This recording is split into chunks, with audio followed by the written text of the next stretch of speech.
Welcome friends, আপনাদেরকে আমাদের সুযোগ জব চ্যানেলের পক্ষ থেকে স্বাগতম জানাচ্ছি। তো আজকে আজকে যে বিষয় সম্পর্কে কথা বলবো, ত্রিপুরা টেট ক্যান্ডিডেটের সম্পর্কে নিয়ে কিছু কথা বলবো। তো আপনারা জানে যে 20শে ফেব্রুয়ারি একটা যে নিউজ বেরিয়েছে, 20 ফেব্রুয়ারি, ওটা নিয়ে সবাই মনের ডাউটফুল আছে। আজকে যারা যারা ডাউটফুল আছে তাদেরকে ডাউটটা দূর করার চেষ্টা করব। তো আপনারা দেখতে পাচ্ছেন এখানে বলা যাচ্ছে শিক্ষক নিয়োগের সম্ভাবনা ক্ষীণ রাজ্যে।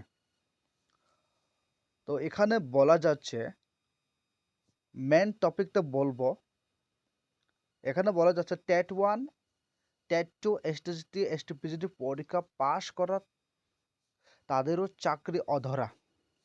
যারা যারা পাশ করে আছে তাদের জন্য চাকরিটা এখনো অধরা, অর্ধেক মধ্যে আছে। তো এখানে বলা যাচ্ছে নির্দেশিকা মোতাবেক টেট 1 পরীক্ষা অংশ নিতে এখন থেকে উচ্চ মাধ্যমিকে 50% নম্বর ও ডিএলএড পাশের যোগ্যতা থাকতে হবে। এখানে বলা যাচ্ছে আপনারা যদি শুধু 12 পাস করে ডিএলএড পাস করে হলে হবে না, আপনাদেরকে উচ্চ মাধ্যমিকে 50% মার্কস লাগবে। ওবিসি অথবা জেনারেল ক্ষেত্রে 50% মার্কস লাগবে 12-এ, এবং সঙ্গে ডিএলএডও পাস করে থাকতে লাগবে, ওখানেও 50% মার্কস লাগবে। এবং যারা এসটি এসসি ক্যান্ডিডেট আছে তাদের জন্য 45 মার্কস লাগবে, তাদের জন্য 5% ছাড় আছে 12-এ, এবং সঙ্গে ডিএলএডেও 45% মার্কস লাগবে। তারপরে এখানে বলা যাচ্ছে এমনকি টেট 2 পরীক্ষার ক্ষেত্রে উচ্চ মাধ্যমিক 50%, স্নাতকে 50%, যথাক্রমে ডিএলএড এবং বিএড যোগ্যতা যাদের থাকবে তারা সামিল হতে পারবেন। এখানে পরিষ্কারভাবে বলা যাচ্ছে যারা উচ্চ মাধ্যমিক পাশ করেছে, উচ্চ মাধ্যমিকে 50% লাগবে, অথবা যারা বিএড কমপ্লিট করে আছে, পাশ করে আছে, তাদেরকেও 50% লাগবে। এখানেও সেম প্রসেস, ওবিসি জেনারেলের জন্য 50% এবং এসটি এসসির জন্য 45% লাগবে। আরও এখানে বলা যাচ্ছে এতকাল রাজ্যে টেট 1 পরীক্ষা যাদের বিএড ডিগ্রি ছিল তাদের সুযোগ প্রদান সহ শিক্ষক পদে চাকরি প্রদান হয়, যা এখন আর প্রধান পদ নেই। এখানে বলেছে যারা বিএড পাশ করে টেট 1 পাশ করেছে তাদের আগের নিয়োগের ক্ষেত্রে যারা যারা চাকরি পেয়েছে তারা সম্ভবত ভালো হয়েছে। এখন যারা যারা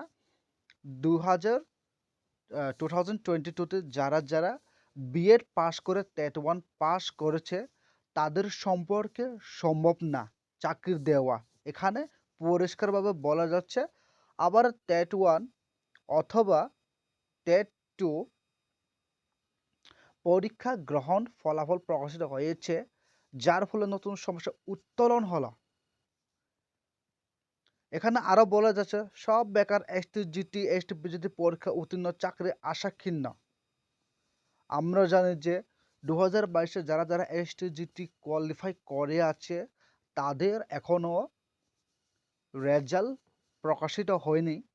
রেজাল্টের জন্য ওনারা এখনো ওয়েট করে আছে এসটিজিটি ক্যান্ডিডেটরা।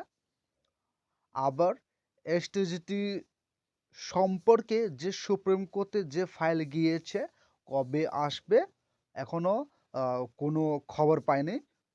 খবর পাইলে আমাদের চ্যানেলে প্রথমে পেয়ে যাবে আপনারা। এখানে বলা যাচ্ছে আরো, এখানে যে পোস্টগুলি বলা যাচ্ছে শিক্ষা দপ্তরের সূত্রে খবর, প্রথম থেকে অষ্টম শ্রেণী পর্যন্ত প্রায় 24,000 জন শিক্ষকের পদ রয়েছে। যারা যারা শিক্ষা দপ্তর থেকে এখানে বলা যাচ্ছে 24,000 পোস্ট রয়েছে, তাদের মধ্যে বর্তমানে 13,000 জন শিক্ষক রয়েছে, শূন্য পদ প্রায় 14,000। এখানে আরো সমগ্র শিক্ষকের জন্য নিযুক্ত 14,000 সাথে আরো প্লাস করার জন্য 5,158 জন রয়েছে। আর এখানে রয়েছে, এবং এখানে বলা যাচ্ছে 1617টি স্কুলে শিক্ষকের সংকটের মধ্যে আছে ভয়ঙ্কর। প্রায় 888টি স্কুলে শিক্ষক শিক্ষিকা নেই। 888 স্কুলের মধ্যে কোনো শিক্ষক শিক্ষিকা নেই। তো এখানে শিক্ষকের জন্য আরেকটা বড় সংকট। তো এখানে সর্বোচ্চ আদালত একটি রায়ে পরীক্ষিত এনসিটি নয়া নির্দেশিকা অনুসারে রাজ্যে শিক্ষক শিক্ষিকা নিয়োগ রিক্রুটমেন্ট রুলস পরিবর্তন করতে হবে। এখন যে সুপ্রিম কোর্ট থেকে নির্দেশনা জারি করছে, যে রুলস জারি করছে, ওই রুলসের মাধ্যমে আপনাদেরকে নিয়োগ প্রক্রিয়া প্রসেসটা কমপ্লিট হবে। তো আপনাদেরকে ডাউটটা ক্লিয়ারের জন্য আরেকটা এসএমএস আপনাদের সামনে তুলে ধরব। তো যারা যারা যে সুপ্রিম কোর্টে নির্দেশ জারি করার পরে যারা যারা টিআরবিটি অফিসে গিয়ে দেখা করলো ডাইরেক্টরের সাথে, তারা কি বলল? বলা যাচ্ছে, স্যার আমি 23 তারিখ নিজে গিয়ে প্রত্যুষ রঞ্জন স্যারের সাথে কথা বলেছি। স্যার নিজে মুখে বলেছে যে টেট তো বসতে গেলে গ্র্যাজুয়েট 50% বিএড লাগবে, আরও 50% গ্র্যাজুয়েট অথবা বিএড লাগবে, আরও উচ্চ মাধ্যমিকে 50% লাগবে না, স্যার নিজের মুখে বলেছে। আর আমি স্যারকে বলেছি যে টেট টু এর কোয়ালিফিকেশনটা চেঞ্জ হবে। স্যার নিজে মুখে বলেছেন কোনো চেঞ্জ হবে না, যেভাবে আছে সেভাবেই আছে। এখানে প্রত্যুষ রঞ্জন স্যার নিজে বলল এ কথা। তো আপনারা যদি এ কথা বিশ্বাস না করো, তাহলে নেক্সট যে সময় নোটিফিকেশনটা বেরিয়েব, ওইখানে এলিজিবিলিটি ক্রাইটেরিয়া কি কি আছে ওইখানে ডিসকাস ভাবে করা থাকবে। ওখানে আপনারা সম্পূর্ণভাবে ভালো করে দেখে ফর্ম ফিল আপ করে নিও। আর আমরা যে অফিসিয়াল ওয়েবসাইটে যে এলিজিবিলিটি ক্রাইটেরিয়া পেজটা আছে, ওই পেজটা আমরা ওপেন করে এখন বিস্তারিতভাবে কিছু আলোচনা করব। তো এখানে আমরা যে এলিজিবিলিটি ফর টেট টি-টেট পেপার 2, অনেকে বলেছে দাদা, অনেকে জিজ্ঞেস করছে টেট টু ক্ষেত্রে কি কি প্রসেস রয়েছে, এখন নতুন নিয়োগ বেরিয়েছে, ওনার সম্পর্কে কিছু বলুন। তো যারা টেট 1 আছে তাদের জন্য তো বলে দিয়েছে 50% মার্ক, আর ডিএলএতে 50% মার্ক লাগবে, মাস্ট বি। আরও এখানে আরও ক্লিয়ারলি বলা যাচ্ছে, যারা টেট টু ক্ষেত্রেও এখানে বলা যাচ্ছে at least 50% mark, graduation, post graduation, bachelor in education, BEd, graduation সবার ক্ষেত্রে 50% মার্কস লাগবে। আর 45 মার্কস এনসিটি গ্র্যাজুয়েট অনুযায়ী লাগবে।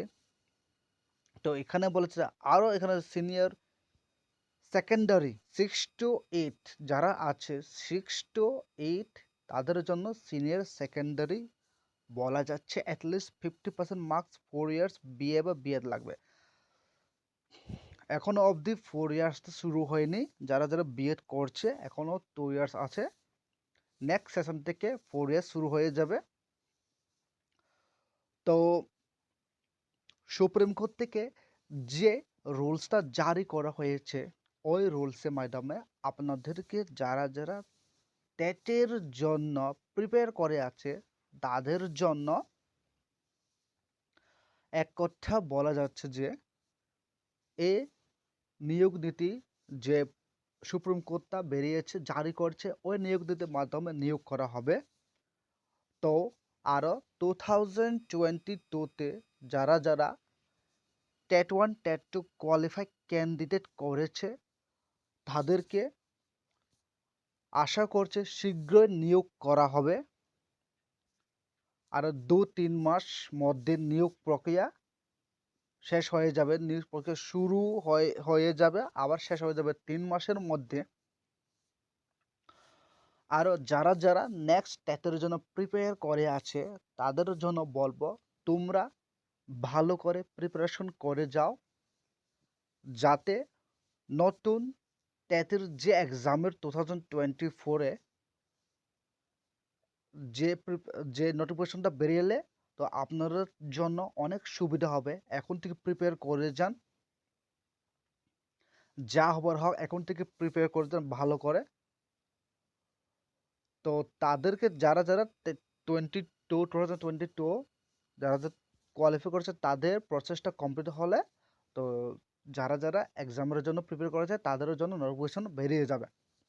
তো আপনারা যদি আমাদের